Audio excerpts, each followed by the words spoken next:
Your sacred space is more than a corner of your home. It's a reflection of your inner world. It holds what you've released, what you're healing, and what you're finally ready to become. Every item you place, every candle you light, every breath you take within that space whispers a different kind of magic: grounding, clarity, protection, and awakening. In today's Mystical Minds, we're exploring how to create a sacred space that doesn't just look magical, but feels alive. A place where your energy settles, your intuition rises, and your spirit remembers itself. Because when you build a space that supports your soul, your life stops feeling chaotic and starts feeling connected. Welcome to Mystical Minds, the podcast where magic meets modern life and the metaphysical isn't just possible, it's personal. I'm your host, Allie Theiss. I'm a psychic, an energy worker, or soul connection specialist, and the former host of Ask Allie, the longest running spiritual podcast on Apple Podcasts with 19 incredible seasons. Over the years, I've written 8 books, including the Gypsy Magic series, Out of Body Ecstasy, Gypsy Girl's Guide to Goals, One Spicy Erotic Story, and a chapter in the best selling book, Sacred Self, where I shared my insights on creating a bedroom that truly invites love. I've been walking the mystical path since childhood, and now I help others reconnect with their true selves through intuitive readings, soul work, and the safe, sacred space of the Mystical Minds community. This podcast is your invitation to explore the magical, metaphysical, and wildly mysterious side of life. From energy healing to spirit guides, soulmates to sacred rituals, nothing is off limits here. So grab your tea, light a candle, and let's dive into this mystery together. Well, hello. We are still heading through this Mercury retrograde. It doesn't go direct until November 29th.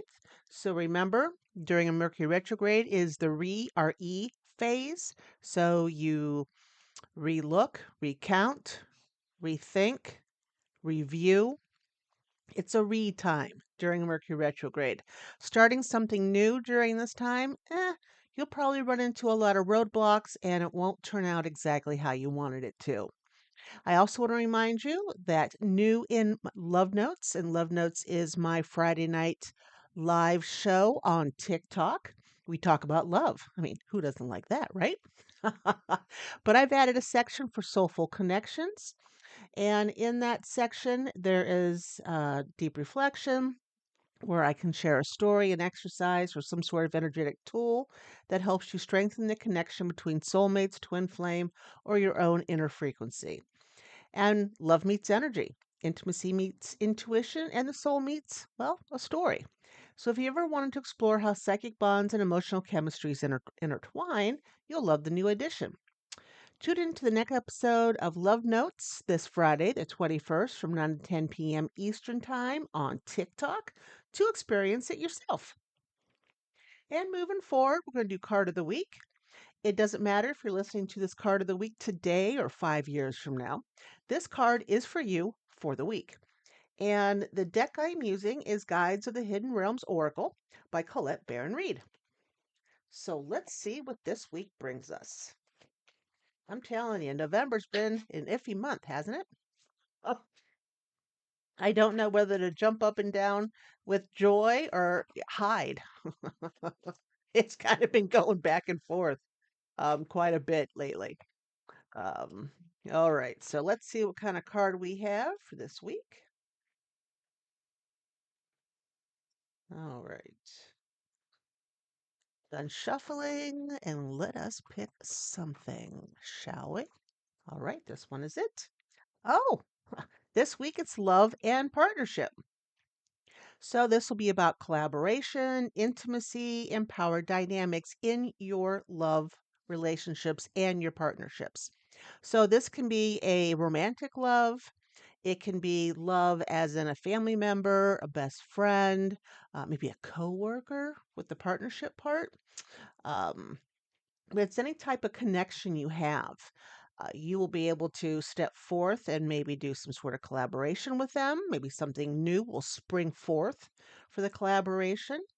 And intimacy, where it may be physical intimacy, it could be emotional intimacy or spiritual intimacy. And then power dynamics. There's a kind of give and take here with the power dynamics for everybody. It's like somebody wants to be in charge and somebody really wants to hold on to that charge, right? So there is a dynamic of back and forth about who is going to lead the relationship. And I'm going to tell you something. Seeing that I've been talking to and helping relationships for about 20 years now, when you have the power dynamics and the give and take like that, but really not the give and take. What am I saying? The power struggle about who is going to like rule the partnership. Nobody wins.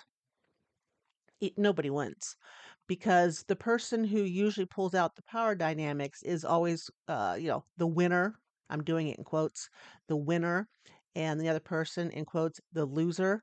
And nobody likes to lose every time. Okay. And when someone doesn't feel that they're valued, they start to lose confidence in themselves. They start to pull away from the partnership. So when it comes to power dynamics, find a happy medium. Relationships, whether it's personal or professional, is all about negotiation. Find a happy middle where you both get something, but not everything. Just a little tidbit here from someone who's been helping to save relationships for over 20 years. All right, love and partnership is the card of the week. Now, let's go forth to the mystical item of the week. And this is kind of fun because remember, November, we're talking about magic, ritual, and sacred practices, about building your spiritual lifestyle your way. And today, the main topic is all about sacred space at home, creating your everyday altar. So, the mystical item of the week this week is the mini altar kit. And again, every time I mention one of these, I'm like, man, I got to create that and sell it because I have all these things. Um, so, inside this week's tool, what would be good for a mini altar kit would be a selenite wand because it clears energy and raises vibration. A mini tea light candle. You get fire there, right? Represents fire, transformation, ignition. Lavender or mugwort, a little pinch of that for intuition and protection. And maybe an intuitively chosen crystal, which would match your current frequency. The mini altar kit exists to remove excuses. You always have a sacred space available for bedside grounding, desk protection, meditation focus, travel rituals, and daily intention setting. Tools don't create the magic on their own. Their energy helps to focus your energy. You are the power source behind any type of altar, spell, magical intention, whatever it may be, you are the power source. Okay? Always remember that. Now, in being the power source, where the power comes from, quite honestly, is not only your energy body, but your mind, the way you think. If you're doing something and you're like, man, this is bullshit, it ain't ever going to work. Well, guess what? It ain't ever going to work. Okay. But if you put faith and trust and positive into it, it may take a little bit because things are not instant. We're not in the Harry Potter world or Charmed, although, God, I wish we were sometimes. Um, it can take a little bit of time. All right. But as soon as you put some sort of positive energy out there with the belief, the faith that things will work out for your highest good, it goes out and the universe starts to do its work. Okay. So let's go on to the next part, and I'm going to talk about what makes a space sacred. So a sacred space is not defined by the size of it, uh, the what's the word I'm looking for? It's Anastasia's was coming to my mind. Aesthetic is the word I'm looking for. Or your budget really. It is defined by your intention and your consistency. Your altar becomes a sacred space because you assign meaning to each item. You dedicate it with a purpose. You return to it regularly. You pour energy into it through breath, presence, and emotion. And remember, magic is not a quick fix. It's focused energy transformed with intention. A sacred space magnifies this focus. So you could have on your altar candles for fire and transformation, stones for grounding, feathers for clarity, water or shells for intuition, a photo, a deity, or a symbolic object for spirit. If it feels true to your soul, it belongs on your altar. Okay? This is yours. Nobody else has an opinion. Now, if you are living somewhere where having an altar out will bring you more grief than anything else, okay? I have found that if you put it in a box and put the box under your bed or in your closet, you'll keep it safe. You'll keep the intentions in there. They will go out because everything's energy, so the intentions in the box will come out of the box and go into the universe. But you need to make sure you take it out and let it see the light of day every day. All right? But you can pack it down so that the only one who knows you have one is you. Just wanted to put that out there. So, an altar is a charging station. It holds the energy you repeatedly bring to it. Energy builds through repetition, meditation, spell work, breath, touch, and gratitude. To activate your altar, you can cleanse it, maybe wave the selenite wand over it. You can smudge it with some frankincense or some sage if you'd like. Sound, if you have a crystal bowl or one of the nice, yep, there goes my brain. I'm gonna call it metal bowls, but I think you know what I'm talking about. Um, Singing bowl. That's what I'm looking for. Or maybe you have a little bell. All right, you can use that too to cleanse it.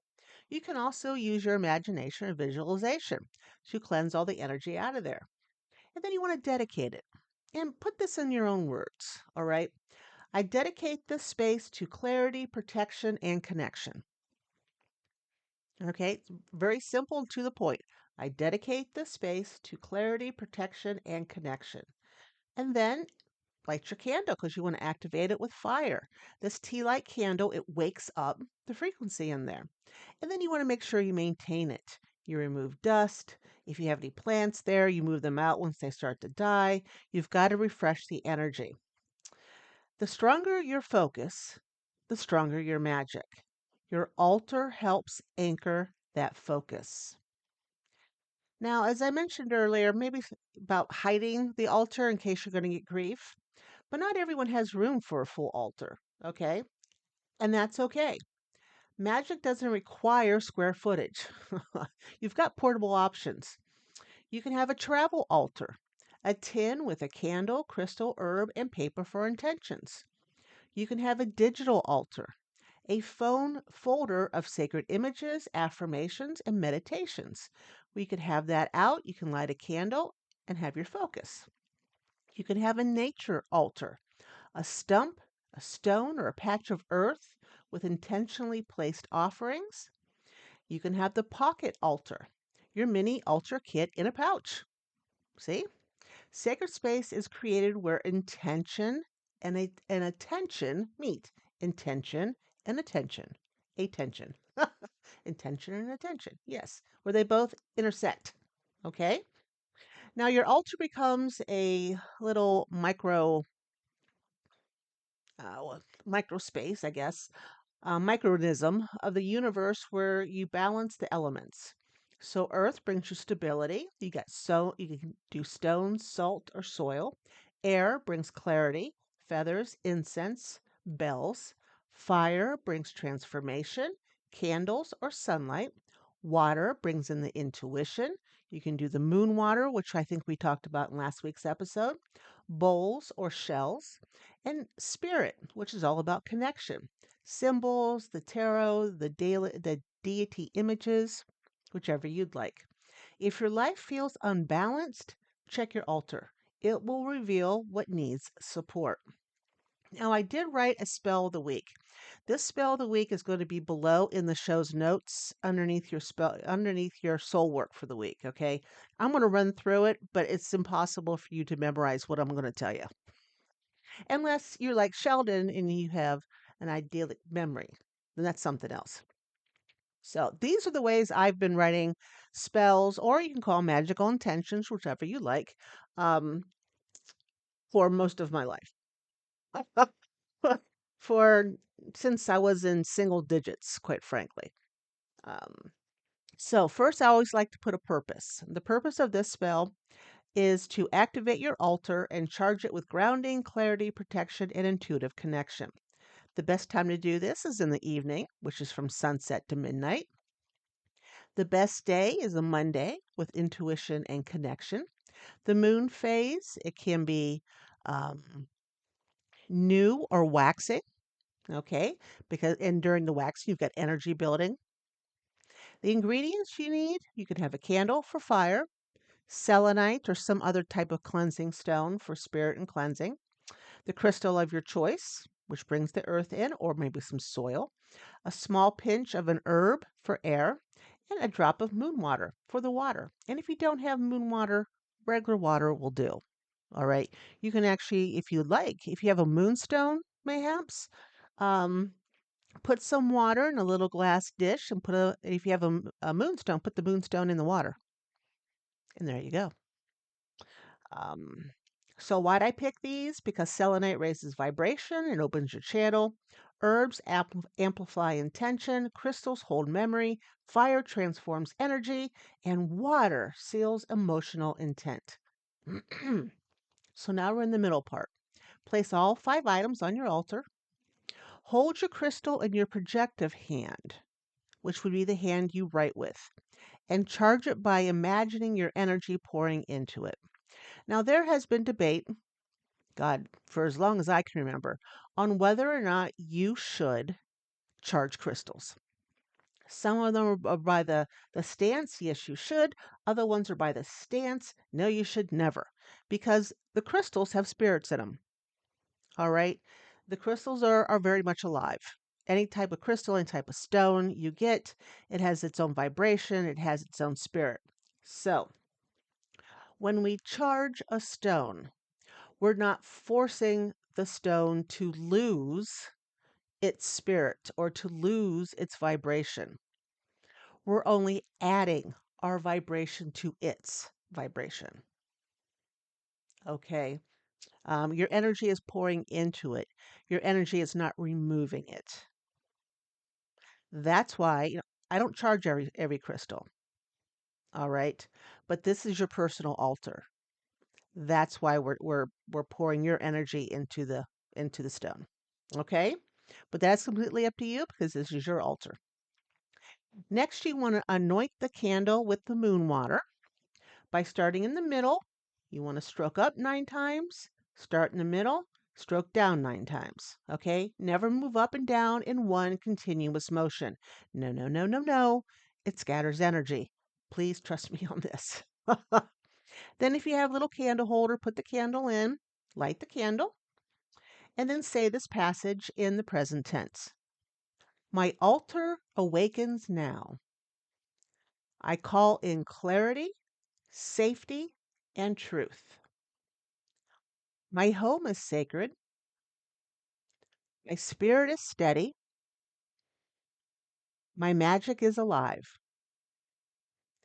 This space is aligned, protected, and empowered. Sit for 1 minute with your hands hovering over the altar and imagine or visualize a soft white glow expanding from your hands outward into the altar. Okay, now we're in the last part. This is where you say, this altar stands in light. This space holds my truth. My energy is protected, guided, and strong. Let the candle burn down for at least 9 minutes and then snuff it out. Never ever blow a candle out. Okay, when you blow a candle out, it scatters the energy. You can stuff it out by wetting your fingers and pinching it. You can put up maybe a cup over it, or if you, they make snuffers. That's what they're called. A little metal thing that you can put over um, the candle and it'll extinguish the flame because no oxygen's getting in. All right. If you have any herbs or wax remaining there, you can um, leave them there, or if you put a little plant, if you have a little plant, this might be a nice idea. I didn't add this in here, but I just thought of it. If you have a little plant, put the herbs or the wax into the potted plant, and then keep the potted plant in your altar. But make sure you keep it healthy and alive.